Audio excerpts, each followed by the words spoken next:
In this video, I'm going to share with you the good, the bad, and if the Sprinter Cargo Van 2500, is it worth it? Is it worth the investment?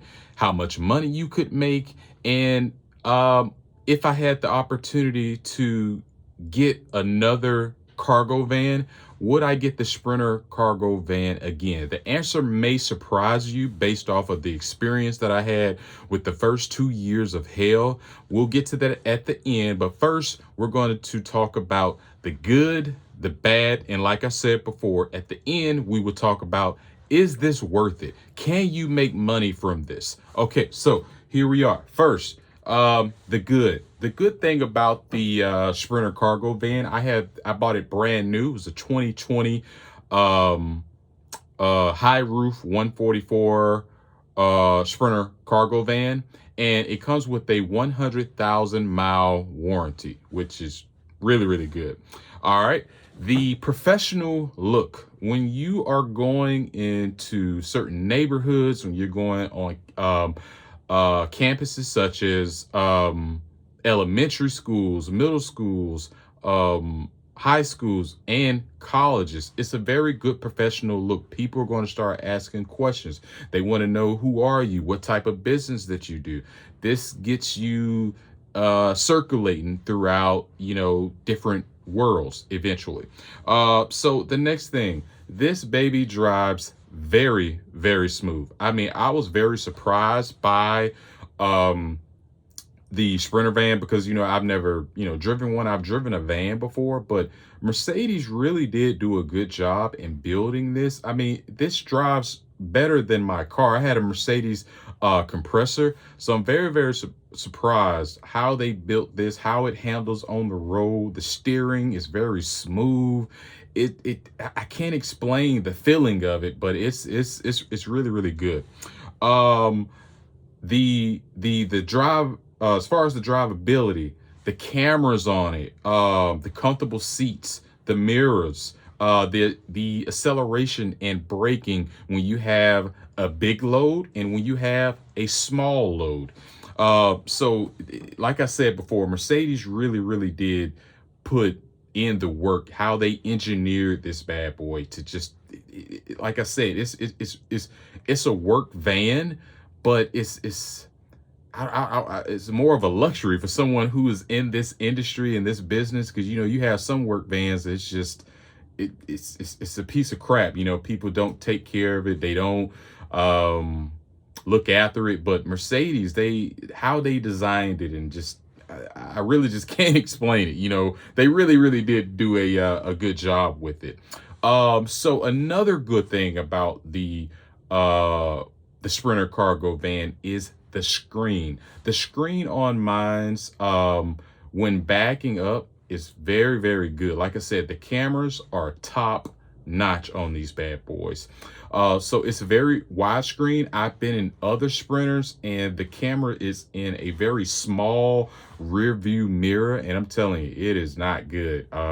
So the fact that I have the big wide screen on mine's on the dashboard, it helps me out a lot. It is a big difference if you get into one that doesn't have that big screen, especially when you got a big truck and you're trying to maneuver in and out of places and stuff like that. That screen is very worth the investment when looking into getting a Sprinter van. Okay, the alerts. Another good thing is the alerts when you are driving on the road and you're turning, you got your turn signals on, whether you're going left or right. So as a driver, you are constantly taking inventory. And that's another big part of this, is when you're in this business, your biggest concern is other drivers, other people, how they are, trying to predict what moves they're going to make. People in front of you, a lot of people are on their phones. It can get very dangerous, especially when the weather is really bad, when it's raining. You got to be on it. So I know at least two or three times when I was driving and I was getting ready to make a left. I was about to switch lanes to the left or to my right, and again, I'm constantly taking inventory. And when I thought I had to go ahead, it may have been clear, But again, some people, they're out, driving in fast cars or trucks or whatever, and they can, speed up on you.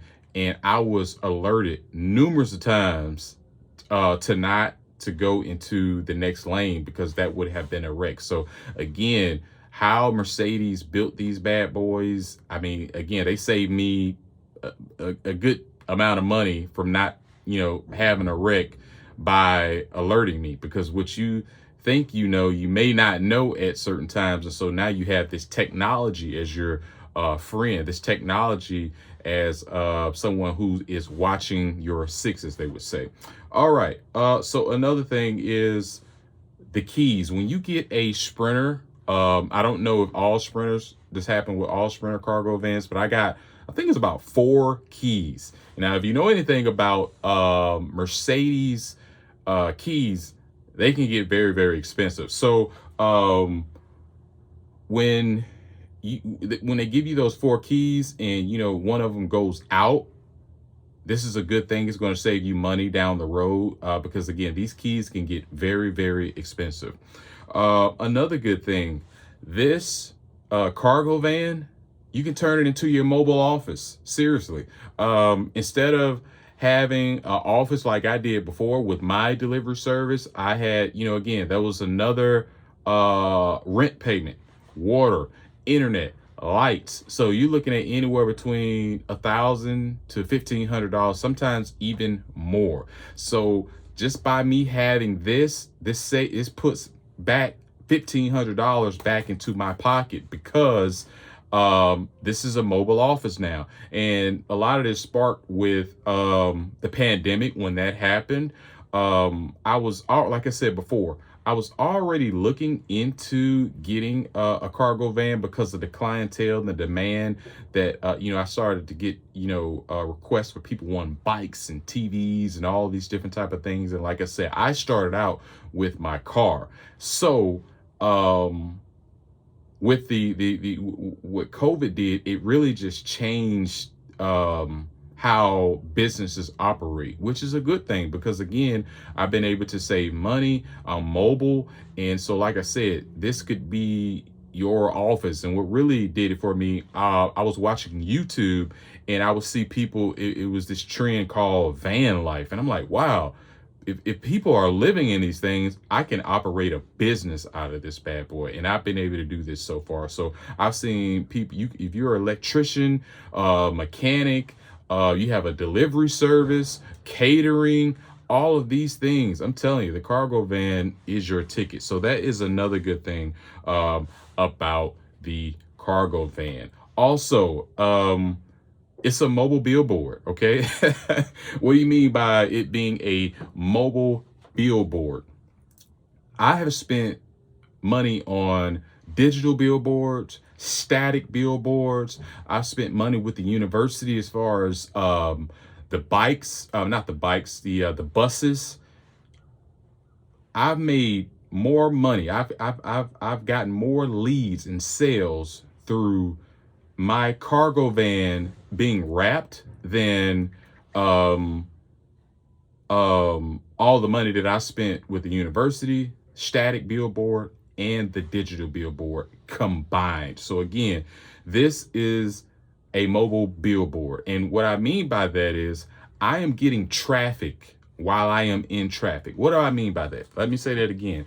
I am getting traffic to my store, my business, while I am in traffic. So since I have my Sprinter van wrapped, I have a QR codes on both sides of the truck. So again, when you're in traffic, or it's the 5 o'clock traffic is a big game day, people curious. People have their phones, and they can just pop out their phone, scan your truck. Now they're checking out your website, right? And so once people are checking out your website, what are they going to do? They're going to check the reviews. They're going to check the about page. And on top of that, another thing is, like I said, I can get leads with my Sprinter cargo van. I can retarget them, all right? So people who visited my site through scanning my truck, I can retarget them on a later date. Also, I have a pop-up form on my my website. So I'm collecting data, I'm collecting emails. And also you're gonna have some people, it's usually between 3 to 5% of the people that come to your site, they may purchase the first time that they come to your website. So again, I'm getting traffic while in traffic. So if you want to make the investment, or you're thinking about making the investment of wrapping your cargo van, I would say that would be a good investment. So like I said, that's another good one. It is a mobile billboard. Okay. All right. So the next good thing about the cargo van is access, access, access, access. I get access on campus with the campus police, with the city police. It can be crazy jam packed. The games are going on, and they know that if they see me, it's business, it's delivery. I got to get this done. They will let me through. So again, people respect you when you are serious about your business. How do they know you're serious about your business? You got a cargo van, and they see you around town. They know, they hear good things about you. So, and you making the economy move. So again, you get a little cargo van privilege. I know that's a privileged word that's floating around. So to me, I would rather have cargo van privilege than all these other privileges out here, because I can, that builds confidence with my clientele that I have. So yes. Now let's talk about the bad. All right. So again, this is just what I have experienced with my cargo van, and this is a 100,000-mile review. So far, here is the bad and the things that you need to look out for when you get a cargo van. And again, we don't want you to fall into the deep downward spiral that I did. And so this is why I'm making this, because I didn't have this on my journey when I got the cargo van. So here are the bad things to look out for when you have a cargo van. And the good thing about this is, when this happens, you can fix it. All right. And it's done. Okay. So the first bad thing about the Sprinter cargo van, the EGR valve. Okay. So if you don't know the story about the 2 years of hell that I went through with the EGR valve, I'll have that posted here. So what was going on with my Sprinter cargo van was the EGR valve, it was staying stuck closed, or it would stay stuck open. So it wasn't able to function properly. And so therefore what would happen was the truck wasn't getting enough power. I can just go up a little incline or making turns, and I'm telling you, the jerks on this bad boy was awful. I mean, it was killing my neck, my back, my entire nervous. I mean, I was just in bad shape, so the EGR valve, it was bad. So what you have to do is, when you have the EGR valve problem, you got to make sure that wherever you go, you get your van, or if you got to take your van to a specialist. All right, a van specialist. And so we'll get to that later on number 3, the bad part of number 3. I'm gonna tie all of this together. So number 2 of the bad of the Sprinter cargo van is the AdBlue injector. This just happened probably about 2 or 3 weeks ago. And the only way that I found out about this was, I was actually finishing up a delivery, heading back to my vehicle, and I saw smoke rising from the driver's side. And that's where I thought the smoke was coming from at first, but it wasn't that. And this is going to lead to number 3, limp mode. All right. You do not want your truck to go into limp mode. And so what happens is, there's going to be a countdown, and you're going to get this very, very scary notification, and it's going to say you have 10 remaining starts. All right. You do not want this to happen. So again, the EGR valve, which is the number 1 bad thing that I've experienced so far, I had this happen to me with the 10 remaining starts. I got down to about 5 before I was able to get it to the shop. That could trigger your truck to go into limp mode. And number 2, which is the AdBlue injector, is the sneaky one. You will not get any notifications, okay? You won't get, the truck won't alarm you of any leaks or anything like that. You have to become a part of the truck. Your nose is going to have to be a sensor, your ears, your eyes, okay? So if you see any smoking, and again, the only way I caught this was because I was heading back to my vehicle and I saw the smoke. So again, it wasn't coming from the passenger side. I mean, it wasn't coming from the driver's side. It was actually coming from the passenger side, and it was the smoke was being pushed to the driver's side, and that's how I was able to see that. So these 2 things were covered by my warranty: the EGR valve and the AdBlue injector. And like I said, those 2 sneaky things will trigger your truck to go into limp mode. And the bad thing about limp mode is, and this is why this is so important, and this is why I want to give you all of this value, is if your truck goes into limp mode and you take your truck to a dealership and they don't know what they're doing, you're going to end up having some major problems. All right. So, and that leads to number 4 of the bad of the 100,000 mile review. Every dealership is not the same. Let me say that again. Every dealership is not the same. Just because someone sold you a Sprinter van, even if it's brand new, that does not mean that they specialize in cargo vans. Again, that does not mean just because they sold it to you and everybody's nice and everyone's dressed nice and speaking professional and all that crap, that doesn't mean anything. You have to make sure that you get your truck to a van specialist. All right. And I've told you all numerous times where I go to get my van, and I haven't had any problems ever since. They saved my business. They saved me. So again, every dealership is not the same. You got to make sure wherever you get your cargo van that they have a specialist department for your vans. They're going to save you tons of money, tons of heartache, and most importantly, your mental health and your physical health. Every dealership is not the same. Okay, so number 5 on the bad list. I have a small leak in the back. All right. So when it's raining really heavy, that back door, it has, sometimes I come in my truck and I see like a little puddle of water. It's not a lot, but it's like, it's a little concerning, you know. So, but it's not that bad. Like I said, I can get that fixed. So this is just something to look out for. On that back door, there's a leak. When there's heavy winds and rain, you're going to see a little leak back there. Okay. Okay. All right. Here's a big one. Number 6, the lights. All right. We're going to start with the first one, the brake lights. Oh my goodness. So the brake lights on these bad boys, they are easy to break, expensive to change. Wait, I messed it up. They're hard to take off, it's easy to break, and it is expensive to change. Let me explain. Let me tell you this again.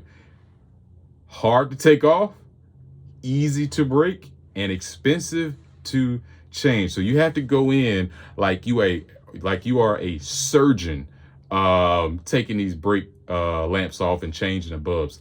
If you think you're just going to pop this bad boy off and get it done within 5 to 10 minutes, no sir, no ma'am. It's going to take you at least a half an hour. Now it's a special technique. I'll end up making a how-to do this later on when it happens again. But it's a special technique. It is very, very weird. Like I said, I already have a crack on the back of mine because I get it. Mercedes is trying to make some money. You know, they're trying to get you to change this bad boy so you can drop a bag on it. And I don't want to see the price. I think I saw it one time and I was like, this is ridiculous. So again, it's a special technique that you put some pressure on and you wiggle a little bit. I mean, I literally have to, you're going to have to record yourself doing it, and you're going to have to take notes so you do not break the freaking lamp, because it is so easy to break. I hate them for this. It shouldn't be this hard to do, but it is. Okay. So, like I said, going in, you have to go in like a surgeon. And this leads to the next one. The same thing with the front bulb lamps. You got to go in like a surgeon. It's not simple, like, how I had with my car. You just turn the little cap on it, take the little joker out, and replace the bulb, and you in and out of there. And it would take anywhere between, I don't know, 3 to 5 minutes, maybe. Now you're back on the road. Not with these lamps. I'm telling you.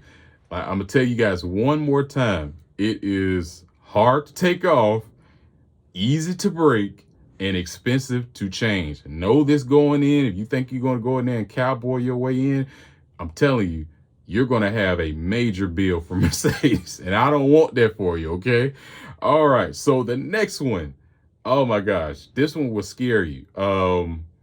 When there are heavy winds, out of nowhere, okay? Out of nowhere, I think it's a cross wind assist. Like the van, like if you have music or something going on, the van is just gonna just go complete silence, and this notification sound is gonna go off, and the van like locks up or something. I don't know. You're kind of going to get used to it, but it's not a good feeling. And like I said, I guess it's a safety feature to protect you.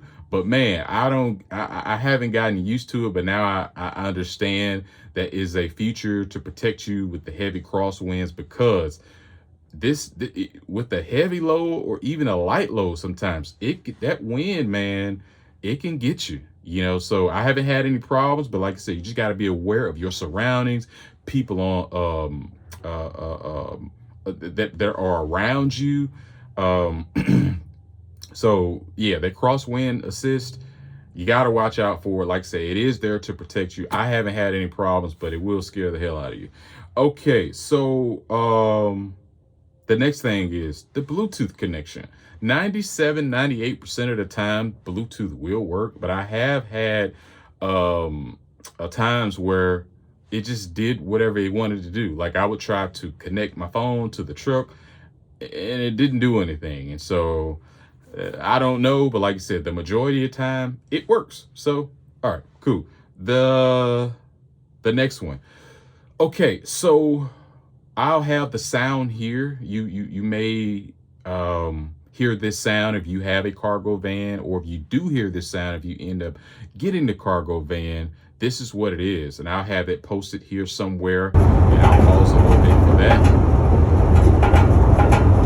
So what that is the roof is loose, right? So it's just worn out. Okay, there's some little seal that they put up there, and it wears out, and it's not that big of a deal. You can just stick some cardboard or something up there to keep that noise from just driving you crazy, because for the longest I did not know what it was. I would go back and check my truck and didn't find anything loose, but all it was the cargo van's roof was like I said, the seal. You'll be able to see up here.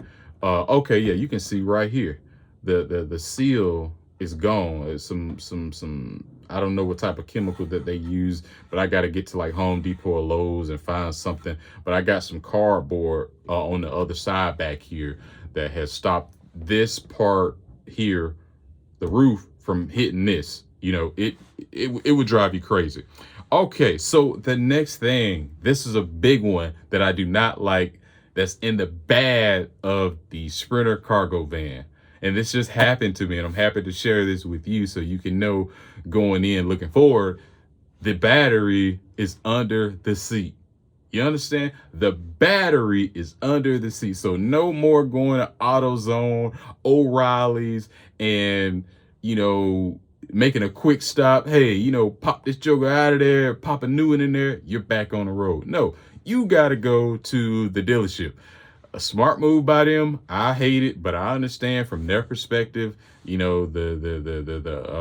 AutoZones and O'Reillys are taking money from them, so everybody's beefing to take your money. So I don't like that, because again, I have to make arrangements, and it's not. Sometimes Mercedes can just be backed up. So I really, really, really do hate that the battery is under the seat on this bad boy. Okay, so another bad thing. I used to hear the brakes squealing a lot. Okay, and we just fixed this. And I used to think that it was the brakes, it was the rotors, it was the calipers, and I would get them checked out. Hey man, everything's good. So here's the thing that I end up finding out, and we just got this fixed when I got that AdBlue injector taken care of. What was happening was the brake. I had to get the brakes flushed. The brake hose is flushed, and it was the squealing was because the calipers wasn't able to function properly. Okay, so that's another one to look out for when you have the cargo van. If you hear that squealing, it may not be your brake pads, it may not be your rotors, which sometimes it is, but it could just be that your the hoses need to be flush. Okay, here's another one. When you are backing up your truck, I had to get this installed myself, but I've driven other cargo vans, and it doesn't have that backup notification. Don't beat me up too bad in the comment sections, because I don't know what the thing is, but it's a little beep, beep, beep, beep, beep. That is so important, and I think every cargo van needs one, because I'm telling you, I had a cargo van that didn't have one.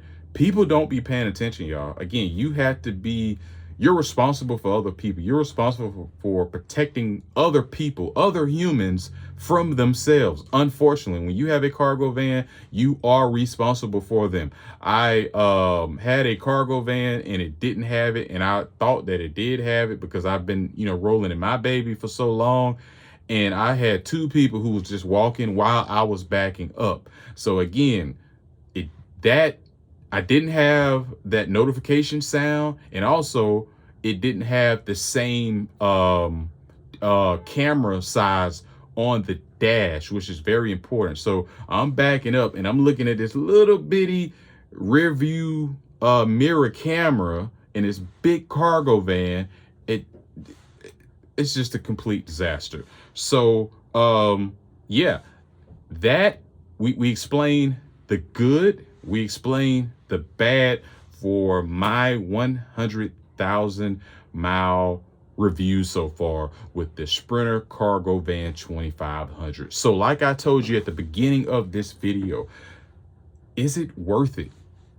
Is the cargo van worth it? Does it live up to the hype after all of the problems that I've had, after all the things I used to hear about the cargo van, and since I was able to get mine and experiences that I had? Is it worth it? I would say yes.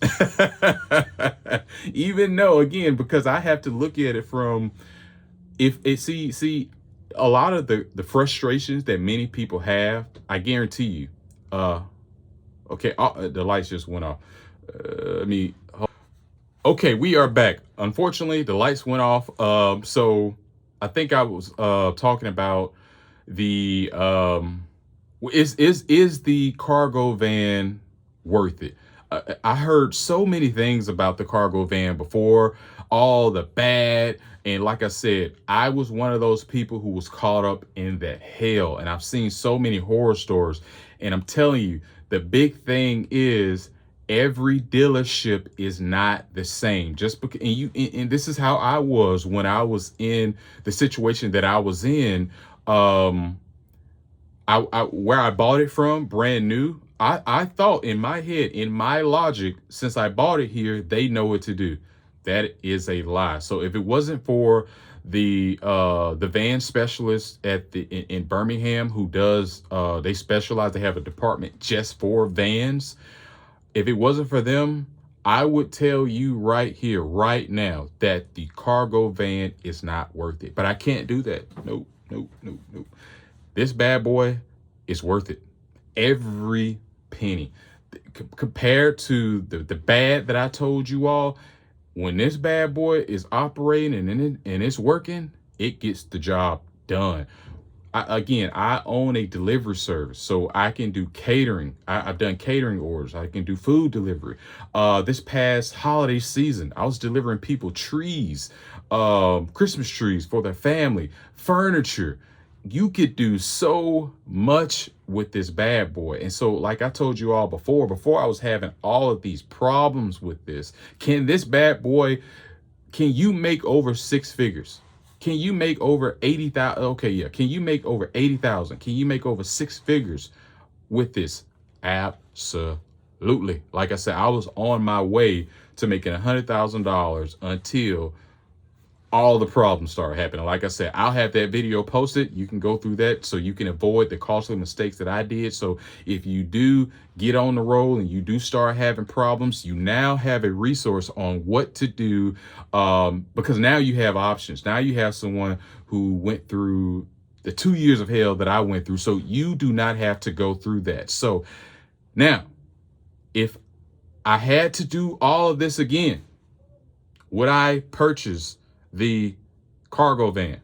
Many people have told me about the Ford Transit. Many people have told me about the Freightliner, the Dodge, I think it's the Dodge Pro Master. If I could do it all over again, which one would I buy? Hands down, I would get the Mercedes Sprinter cargo van. This bad boy, I'm telling you, when it is going, it's going. So is it worth the investment? Absolutely. I'm almost done paying for this bad boy. It could have been paid for already. Again, just for my clientele. This, if I'm not getting paid to do this, this is just my honest review and the potential that it has moving forward, because now you see many things are changing in America. Okay. And we'll talk about this later, that, America is a service-based country now. And like I said, we will talk about this later, but many things are being outsourced. Okay. Everything is going to be outsourced now. So there's more opportunities for you if you have a cargo van. I'm telling you. And I'm not even in an A market. I'm not even in a B market. I'm in a C market with the potential to make anywhere between 100 to 150, maybe even $250,000 with my cargo van. So is the cargo van worth it? Absolutely. If you're thinking about it, I would get one, but don't get one if you don't have a clientele. Do not get a cargo van if you don't have a business. I'm just telling you that this is my experience. This is my 100,000 mile review of the good, the bad, and is it worth it?